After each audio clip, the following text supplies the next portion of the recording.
Bom, pessoal, iremos retomar nossas atividades, dessa vez na modalidade de videoaula, falando sobre números inteiros, que é o conteúdo que nós estamos trabalhando desde o período antes da pandemia, né?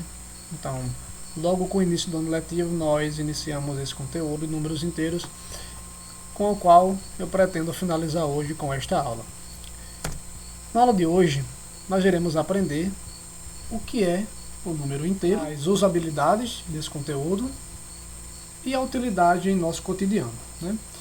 Iniciando uma espécie de revisão, vocês precisam saber que o conjunto dos números inteiros é formado por números positivos e números negativos, né? Então, é realizada uma união entre o conjunto dos números naturais mais o conjunto dos números inteiros.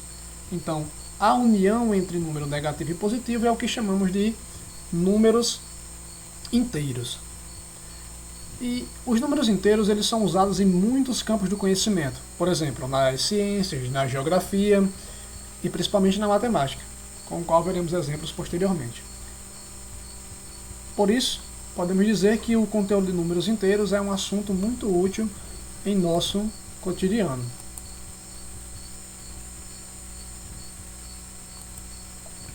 Bom, algumas situações em que nós podemos trabalhar com números inteiros ficam restritas principalmente a transações bancárias, né? Como assim transações bancárias? Algumas vezes nós precisamos utilizar contas bancárias, né? Seja para fazer um depósito, para receber um salário. Vamos imaginar a seguinte situação, com a qual eu preciso analisar a situação da minha conta. Eu retiro um extrato bancário e nesse extrato eu estou devendo dinheiro, né? Então, por exemplo, se eu tivesse um saldo de R$200 no dia 28 e no dia 30 eu precisasse fazer um saque de R$300,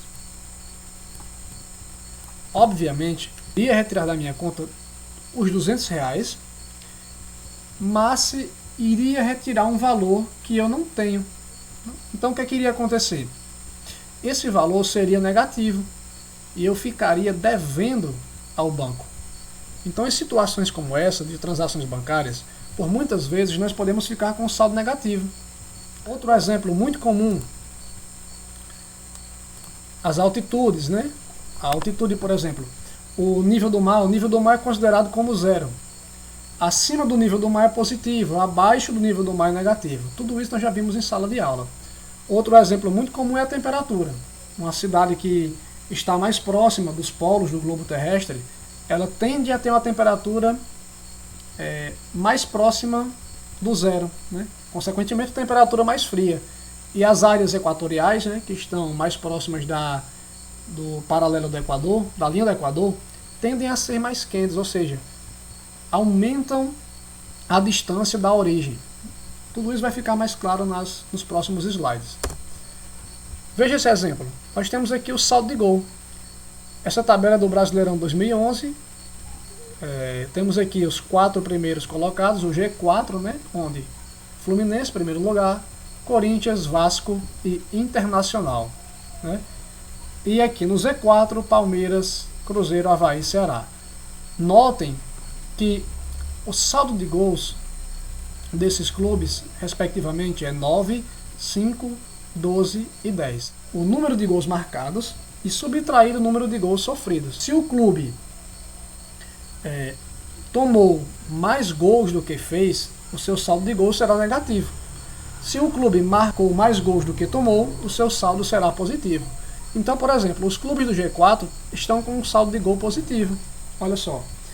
Já os clubes que estão no Z4, ou seja, os 4 clubes que serão rebaixados, estão com um saldo de gol negativo. Ou seja, tomaram mais gols do que fizeram ao longo do campeonato. As situações bancárias nós já falamos. A altitude também comentamos, mas olha só que interessante. No ponto A, ele está acima do nível do mar. Está 200 metros acima do nível do mar. Então ele é positivo. Temos aqui uma leve depressão no terreno, né, que é o ponto B, negativa, pois está abaixo do nível do mar, que é o nosso zero. E essa outra profundidade, 80 metros, também será negativo, pois está muito abaixo do nível do mar. Bom, essa é a reta numérica. A reta numérica nós já conhecemos também, expliquei antes da pandemia. Nós temos aqui para a direita os números positivos, para a esquerda os números negativos, né? Esses números eles são equidistantes. O que é que isso quer dizer?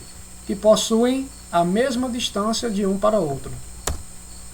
O módulo, o que seria módulo, pessoal? Para explicar módulo, eu vou voltar para o slide anterior. O módulo é a distância de um número até a sua origem. Por exemplo, o módulo de 4 é a distância do 4 até a origem, que é 4. Números opostos. Números que ocupam posição simétrica na reta numérica com relação à origem. Então, por exemplo, o número 4 é oposto do número menos 4. Menos 2 é oposto de 2 positivo. E assim sucessivamente. Bom, temos aqui alguns exemplos. Vou trocar a caneta. Um garoto faz o seguinte percurso sobre uma reta numérica. Então vamos desenhar aqui a reta numérica. Marcamos o meio, que é a origem, o zero. A partir do zero, ele caminha 5 unidades no sentido positivo. Então vamos lá. 1, 2, 3, 4, 5. E em seguida, anda 7 unidades no sentido negativo. Então ele vai andar 7 unidades no sentido negativo. Vejamos como é que vai ficar. Estou aqui no 5. 1, 2, 3, 4, 5, 6, 7. Determine o ponto em que o garoto se encontra após esse percurso. Ele se encontra no ponto menos 2. Né? Caminhando 7 unidades negativas, encontramos o ponto que ele está. Aqui temos um exemplo muito prático também. Né? Uma escola promoveu jogos esportivos, cujos resultados estão descritos abaixo. Né? Então, Carlos obteve 3 pontos, Silvio 8 pontos, Paulo 7 e Mário 0. Coloque os nomes na ordem do melhor classificado para o pior. Então, o melhor classificado foi Silvio, né, que obteve 8 pontos. Em seguida, nós temos Paulo com 7, Carlos com 3 e Mário foi o que obteve 0 pontos, então foi o pior. Bom, a nossa aula fica por aqui. A ideia foi fazer um resumo breve. Faremos mais exercícios e espero que vocês tenham compreendido o nosso conteúdo. Um grande abraço e até a próxima aula.